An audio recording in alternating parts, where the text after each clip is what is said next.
Very chaotic segment here that I want you guys to check out of Jessica Tarlov of Fox News and a lot of rumors and circulations. And actually, Jessica Tarlov was actually sued for $30 million. A lot of people don't even know about that, which she is fighting, I believe. In listen, there's a lot going on that a lot of people just don't know about happening over at Fox News with Jessica. But this specific moment here, I want you guys to take a look at because it is pretty insane what she says here about Donald J. Trump. And I want you to this was legitimately a cat fight over at Fox News. And just get ready for the chaos. And this was crazy. This is why I think a lot of things are happening. A lot of changes are being made over at Fox specifically. Take a listen to this, ladies and gentlemen. Make sure to smash the like button if you guys can. I would truly appreciate you guys. Let me know where you guys are also watching from, and let me know if you guys can hear me and hear the video. That's always very helpful. All right, get ready for a cat fight because that's what's about to happen here. And then his response that she used to be Indian and is now somehow black was offensive, no matter the color of their skin. All right, look, she has an Indian mother and a Jamaican father. Right, I don't know why we have to, but wait. Before we continue this, okay, so because you're mixed, let's say you're black or you're white, and once again, we're talking about race, which I hate. But let's say you're black or you're white. Does it automatically make you black if you're white and black? And why? Isn't that white supremacy at its full finest? It's the fact that you have to identify as black if you're black or white. If you're both, you have to identify as black. Why? Is that like the isn't there such thing that white supremacists used to call a one drop rule, where if you're just a little black, you have to be called black, you can't be called white?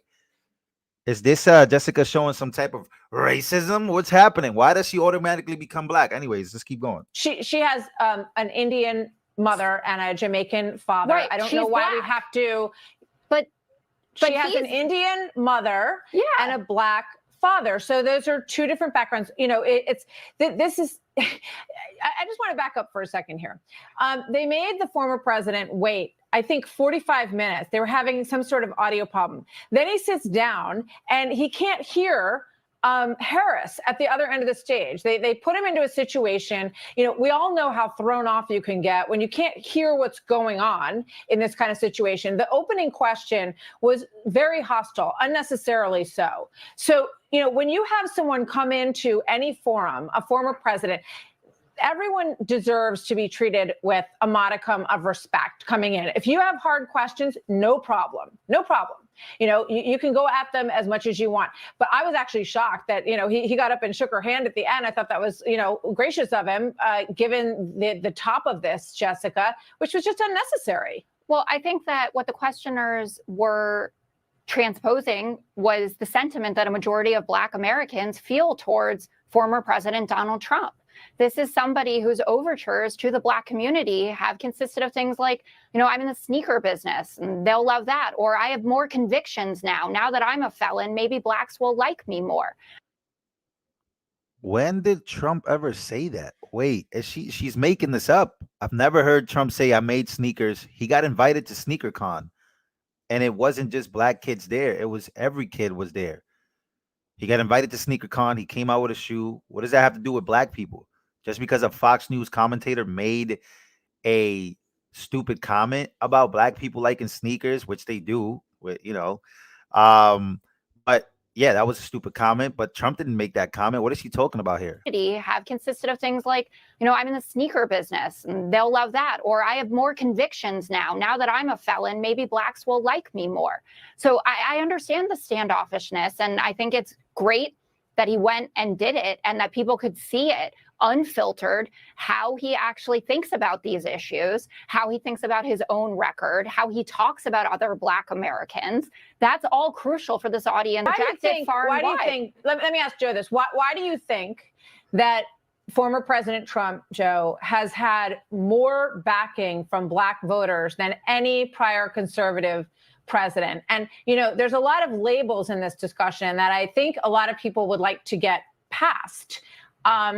But there's a reason why he has had more support from Black voters who apparently, those individuals don't necessarily agree with what Jessica's saying about how they're portrayed. I think authenticity has something to do with it. You could like or dislike Donald Trump, but the man is who he is, and he doesn't come across as a phony politician. But Trump really hammered home the illegal immigration issue during this event and talked about how if you have 10 million people that come into this country, then that is going to impact particularly urban communities like we see here in New York, where they're now cutting sanitation and police and educational services because they don't have the money to take care of those who are here. Yup.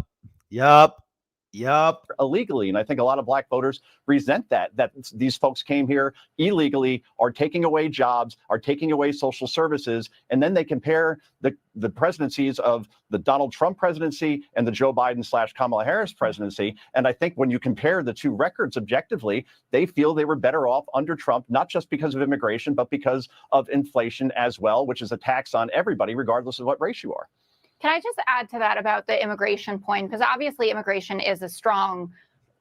Jessica, have you been to Chicago? Have you actually spoken to Black activists who are pissed off about what's going on at the border and are pissed off about Kamala Harris, are pissed off about Democrats gaslighting them? Like, have you spoken to any Black activists on that side of the aisle? Or are you just in an echo chamber where you're just not paying attention to what's really going on and what Black people are actually mad at? And you're not like actually listening to like left-wing Black people only, right?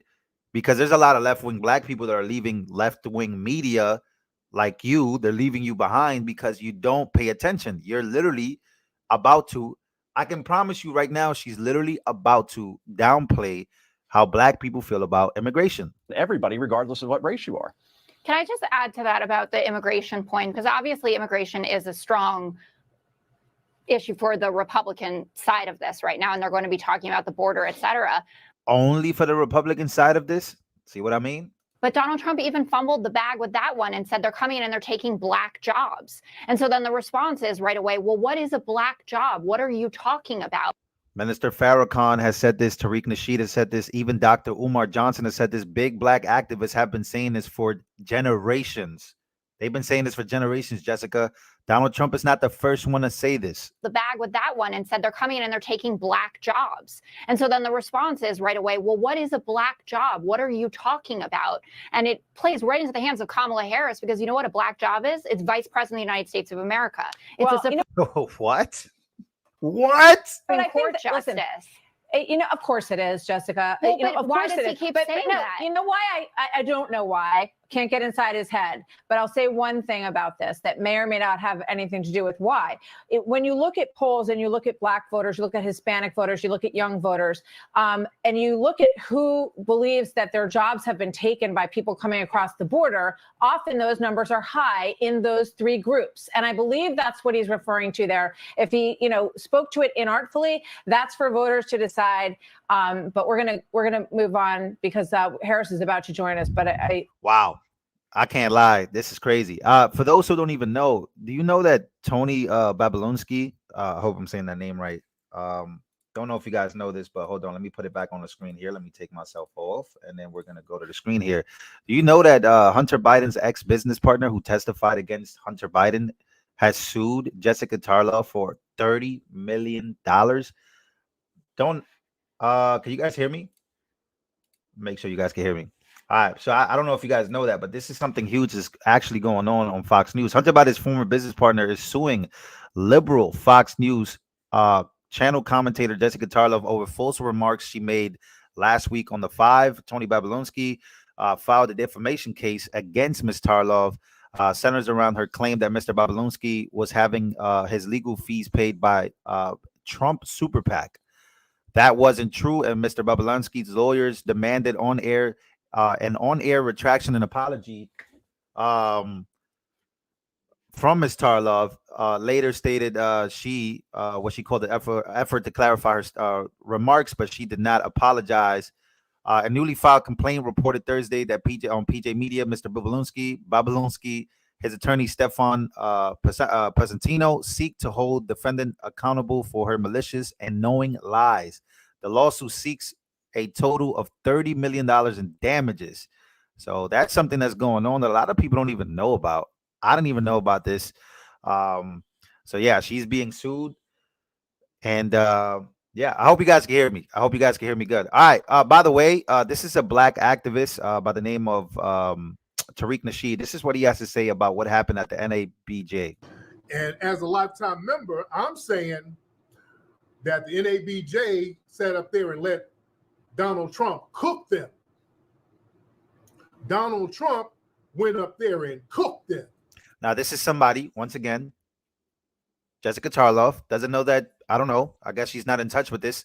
But Tariq Nasheed is actually fighting for reparations for black people, right? He's not super left or super right. He's just a black activist. He's fighting for foundational black Americans.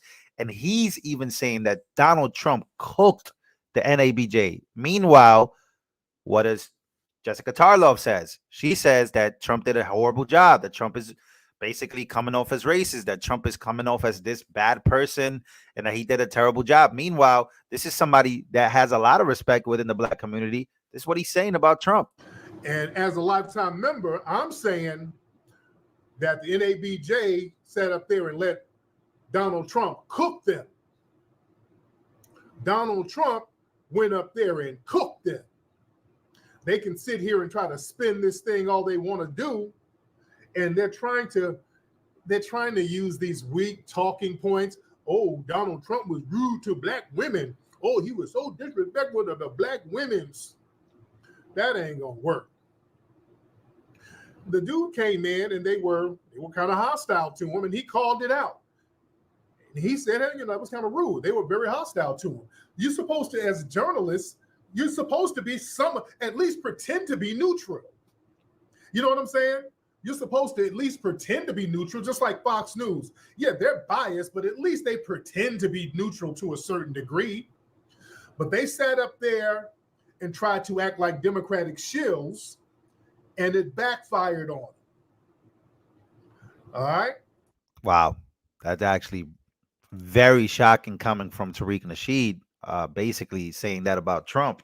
All right, for those who don't know, yesterday, did you guys see this yesterday? So hostages were freed. The hostages came home, and they had a mini press conference between, let me know what you see here, between Joe Biden and, of course, VP Kamala Harris. Let me know, what do you guys notice here? Very thankful for our president and what he has done over his entire career, but in particular as it relates to these families and these individuals, what he has been able to do to bring the allies together on many issues, but in particular this one. This is just an extraordinary testament to the importance of having a president who understands the power of diplomacy and understands the strength that rests in understanding. Oh, he fell asleep there. The significance of diplomacy. Wake up, Joe. And strengthening alliances. This is an incredible day. You can see it in the families. Listen, man, I'm gonna be very honest. I don't know how Democrats are just fully comfortable with seeing this and the fact that he's gonna be president all the way until January. I mean, he's out of it. I'm just gonna be very honest with you guys. He's out of it, man. And she's just like completely taking charge. I mean, let's listen to what she had to say. This is just an extraordinary testament to the importance of having a president who understands the power of diplomacy and understands the strength that rests in understanding the significance of diplomacy and strengthening alliances. What? Once again, I don't care what the media tells you. This is who she's been for the last 4 years and a half, 4 years. About to be 4 years, guys. This is who she's been the whole time. Literally word salad. Like I don't care what the media is telling you now, like trying to hype her up and do all this. This is who we've known Kamala Harris to be for the last 4 years. This is just an extraordinary testament to the importance of having a president who understands the power of diplomacy and understands the strength that rests in understanding the significance of diplomacy and strengthening alliances. This is an incredible day. This is just extraordinary. Yeah.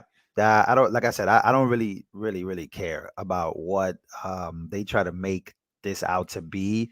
This is just who she's been for like the last, I would say, how many years? 4 years. For the last 4. All right. I'm gonna try to show you guys one more. If you guys haven't smashed the like button, please smash the like button. I got another video to show you guys. Let me see where the video starts. All right, this is where the video starts right here. Let me show you guys this. All right, let me go here. Let me know if you guys can hear this video as well. Shout out to Greg Foreman. There. Now all of a sudden, oh guys, we don't want to have this conversation anymore. We don't want to talk about this anymore. Don't talk about this, guys. Nah. You need to continue to talk about it because it works. In interviews like this is exactly what I'm talking about. So Charlemagne, Trump's not backing away from the controversy. Today he went online, he shared a photo of Harris wearing a sari in a family photo, and he writes about it. Your warmth, friendship, and love of your Indian heritage are very much appreciated. Okay, so that's what he did today. Let me just ask it to you this way, though, Charlemagne. Does he deserve credit, as he says, for showing up at the Black journalist event yesterday? Peace, Aaron. How are you, first and foremost? No, does he deserve credit? No, he doesn't deserve credit. I'm gonna be honest with you. I don't give a damn about any of this, and neither should you. Like, nobody in the media should care. Donald Trump doesn't have any new tricks. He focuses on identity. He focuses on race. Really? That's Trump or the Democratic Party? Yo, what is wrong with Charlemagne? Is he trying to be Don Lemon? Is he trying to get hired by like a big media corporation? What are you trying to do here? Focuses on gender. He makes white America think that the changing demographics of this country are a threat to their livelihood, and he makes them believe if we don't take things back to the way they were, probably 1950 something, then America as they know it will be ruined. It's just a distraction. Like Public Enemy had a album called Fear of a Black Planet. Trump tries to scare people with the fear of a black and brown America, and we have to stop falling for it. Like we just have to stop falling for it. All right, like, so yeah. So today, though, you talk about it. You tackled it on your show because it's out there. People are talking about it. One of your callers actually called in and said something about it that I wanted to play for everyone so you could explain sort of how this makes you think and feel. Here's the caller. Man, to be honest, Kamala Harris, she already said that she wasn't black. It's all over everything. She didn't have an interview. Yeah. I understand, but she already said that she's not black. She identifies as an Indian. When she was running and she did all of that in California. Yes, she has. No, she hasn't. Yes, she has. Listen, have you ever read her book? No, I don't read. I won't. Say what now? In her book, she specifically talks about how, her mom definitely instilled her Indian heritage in her, but also told her she was a black woman and raised her to be a proud black woman. They have an interview. She has a verbal interview with a white woman, and she says that she is not black. She is Indian.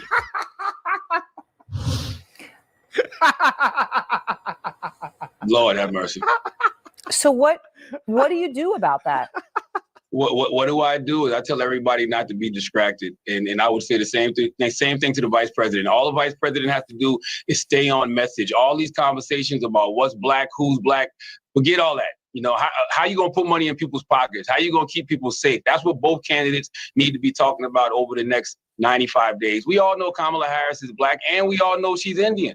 And we also know Donald Trump is a bigot, and we know he's divisive. I don't need the media running Donald Trump's greatest hits over and over for the next 95 days. Donald Trump, as of right now, has no real strategy against the vice president. So they're going to say she's a DEI hire. They're going to attempt to weaponize her not having kids. They're going to question her blackness. Ignore it all. Aaron, listen. But Charlemagne, I understand. But it doesn't want to ignore it. Isn't it crazy that even CNN doesn't even want to ignore this? Look, CNN is like, at least this reporter, she's going right back to it. Like she's going right back. Hold on, let's go back here. So look at her reaction when he says that. Question her blackness, ignore it all. Aaron, listen. But Charlemagne, I understand, but you're talking about the media. Yeah. So again, this is so hilarious to me, and this is why I told you guys the Trump campaign strategy is genius. Okay, because Charlemagne the God, he realizes what's happening, right? Because he talks to black people every day. And when you're actually connected to normal people and you know how normal people think, you know that this is a genius strategy because, again, look at what they just played, that clip there. Black dude calls in, mispronounces Kamala's name, by the way, which is something that the media keeps trying to say is hate and bigotry. Oh, Republicans like Trump and J.D. Vance, these white Republicans can't say Kamala's name right. They're doing it on purpose. And it's like, dude, every time I listen to a black person talk about Kamala Harris, they never pronounce her name right. So again, it's not a racist, white elitist thing to not pronounce Kamala's name right. Like, people just don't know how to pronounce her name. And part of the reason why is because her name is not a black name. Her name is an Indian name, right? Which is why black people don't know how to pronounce it. Okay, because she grew up Indian. But see, here's the funny part. Charlamagne the God, the same person who says, well, I'm voting for Kamala Harris simply because she is black and a woman. Now all of a sudden, let's not talk about identity politics. Let's not talk about race.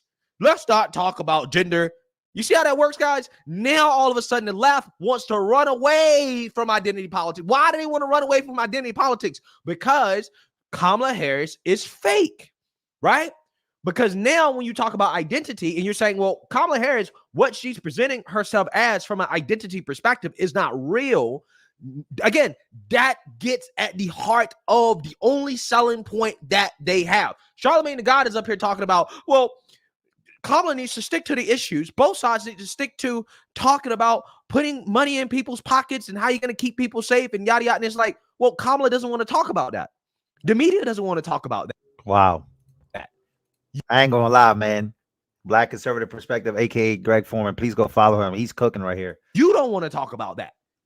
You only want to talk about that now because Trump has now flipped the identity politics on its face, and now Kamala's playing defense when it comes to her identity, and it works, and it's most certainly working with real black people, right? With real actual black people, it works because lately there has been a movement in the black community to basically define what it means to be a black American, right? To separate from immigrants who come over here. And I'm not saying I necessarily agree with all this stuff. I'm just telling you, this is what's happening. And this is why this line of attack works. It cuts at the heart of the emerging ideology, the emerging kind of cultural recognition of, okay, we are black Americans. Like, it means something to be descendant of slaves. We're distinctly different people from everybody else that the Democrats want to try to throw in the bucket of people of color. Like, that is actively happening.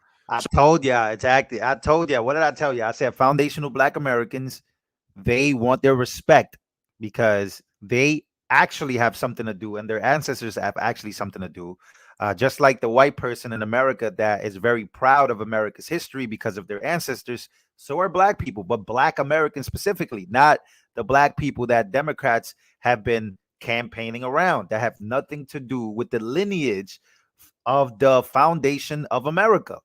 And they should be offended by that because every time you see somebody in the Democratic Party be the first black this, the first black that, they usually don't come from the lineage of foundational black Americans.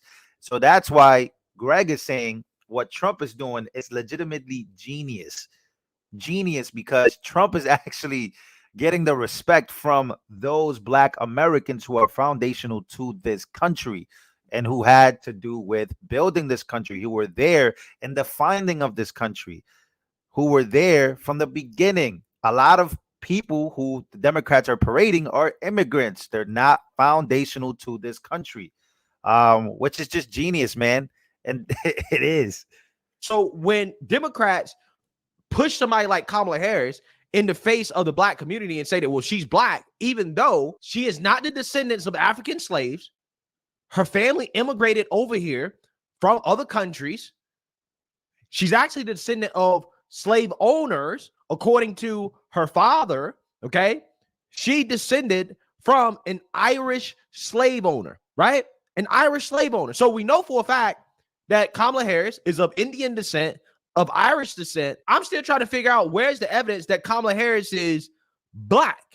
The only evidence that the left has presented is that, well, we believe that she has a drop of black blood within her, and because of that, that makes her black. Again, the reason why this is important is because these are the games that Democrats play, and these are the games that are backfiring on them now.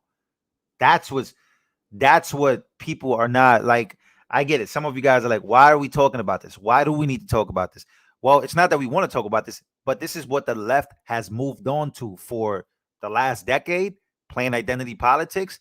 And here comes Trump. Okay, you want to play identity politics? Let's play this game. You're saying you're black, but let's be very honest.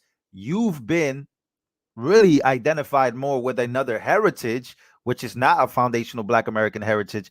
And you're also, identified as Indian. Even the Associated Press has decorated you as the first Indian American this, the first Indian American that. You've never really been black until now. That's what Trump is saying. Now, whether she was identified as black or half black or this, I don't really know. But what I'm saying that these are the games that are being played. You know what I'm saying? That's what that's what Trump's point is, in my opinion. Adhering to the one drop rule, right? Which again is a fascinating conversation to have, considering how, again, these people claim to be against, Jim Crow and racism and, all of these things that, the white man did back in the day, which includes classifying people as black or so-called colored if they have one drop of black blood. And now the left is using this same ideology to justify and to defend Kamala Harris as black. Again, you have the left on the ropes when they are using racist ideology to define people by their race, right? To defend Kamala Harris as a black woman. Now they're playing defense, guys. This is exactly what you want them. And while they're playing defense, smart Republicans are now throwing in the policy. Now they're saying, okay, yeah, Kamala Harris is fake. And this is how it relates to our policy. This is how it relates to the disaster that the Biden administration is, right? That's what's happening right now. So again, this is why Trump is not backing down from it. He's doubling and tripling down. He wants to take the conversation there because the conversation now puts Kamala Harris on defense. Now, again, it really is a shame that this is what we have to do in 2024 in order to force the media and Kamala Harris to actually talk about policy.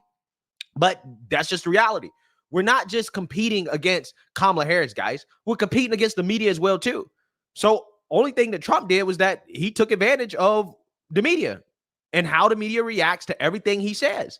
And he flipped it back around on Kamala. You vote for somebody because I know, but too. Yeah, no, I understand. But that caller calls in, and whether it should or shouldn't, sometimes it just is. If it gets into the ether and it starts affecting how people think and feel, then that becomes an actual problem. It is. How do you deal with that? You get calls like that. You actually have an opportunity to interact with someone to try to explain. Do you feel like people hear you? Yes, I have no problem telling that young man he's bugging. Well, you could say he's half right? Because yes, the vice president has said she's Indian, but she also says she's black because she's both. And that's why we need to ignore it all. The media should focus on whatever candidate is talking about the issues. Anything else is not worth the airtime. How many times is Donald? Stop it. Anyways, stop it. I was gonna laugh at that because we've seen what the media has done to this country, and all of a sudden now people don't want to talk about that. Oh, we can't talk about that no more. Ladies and gentlemen, make sure to smash the like button. If you didn't watch the beginning with Jessica Tarlov, I hope you guys do. But you guys know these live streams, I like to bounce around topic to topic and inform you guys on what's going on. And inform you guys on what's actually going on all the way throughout politics. So I like to bounce around, do a nice live. So if you guys have smashed the like button, that'll be nice. I would truly appreciate that. If not, it is what it is. Really, I think that the question is always, how did we get here? How did we get to the point where we're constantly talking about politics? How did we get to the point? Well, we're constantly talking about race and identity. It really does suck. I'm not going to lie. It really does suck that America is there. America is on the verge of like some type of collapse identity wise. Like we're all over the place. When it comes to this issue, left and right, I kind of really am developing a hatred for anybody that wants to talk about race every day. But unfortunately, in this case, during this presidential campaign, it is very necessary to talk about it, specifically because of Kamala Harris and that whole dilemma. And the fact that they're literally using identity politics. She's a woman, she's black, she's this, and Trump is like, nah, is she really black though? Or she like all of a sudden now she's using that. That's like me being once again, over a quarter black, right? North African and sub-Saharan African. That doesn't give me the right to then go, oh, I'm only black. Oh, I'm only this. No, it's just, it's fake, man. Like I've identified, well, kind of America kind of gave me my identity being a Hispanic American. I don't even know what that means. But yeah, like I don't even fight it. It is what it is. Like I'm not tripping about race. Like that's just not my thing. Am I black? Yes. Am I white? Yes. Am I indigenous to the land of DR? Yes. But am I American? 100%, 1000% is who I am. I'm from the Bronx, New York. But unfortunately, I guess that would be beneficial, right? Like, for this, I guess, according to CNN and according to all these mainstream white liberals, white leftists that are obsessed with race and the fact that, oh, we got to defend, we must protect you. They're not protecting me no more, though, guys, because I'm not voting left. I'm pretty sure they'll look at me like I think I've been called the N-word by a white person, which is weird, by the way. White people calling you the N-word and allegedly they're not the racist ones. I don't know what that means. I did get a box. I mean, I did get an inbox like from white liberals, like using foul language. But whatever, it is what it is, right? This is normal. How many times have you heard the story of black conservative or somebody that's moderate, somebody that's libertarian, somebody that's not on the left, that's black or Hispanic? How many times have you heard that, yo, they got a DM, a direct message from somebody that's on the left calling them a name? It happens all the time. Like these people literally, they get on your DMs, they call you Uncle Tom, they call you a coon, and they start cursing at you. They start calling you all racist names and all this type of crazy shit. Like it really is crazy. Like when you don't agree with them or you're not with their ideology or whatever it is that they're presenting. But that's what foundational Black Americans, and that's what a lot of Black people today, even a lot of Hispanics and even white people, everybody comes together on that specific specificity. Oh my God, I'm saying that so wrong. All right, guys, I'm out of here. Hope you guys enjoyed this version of the news. See you guys on the next one.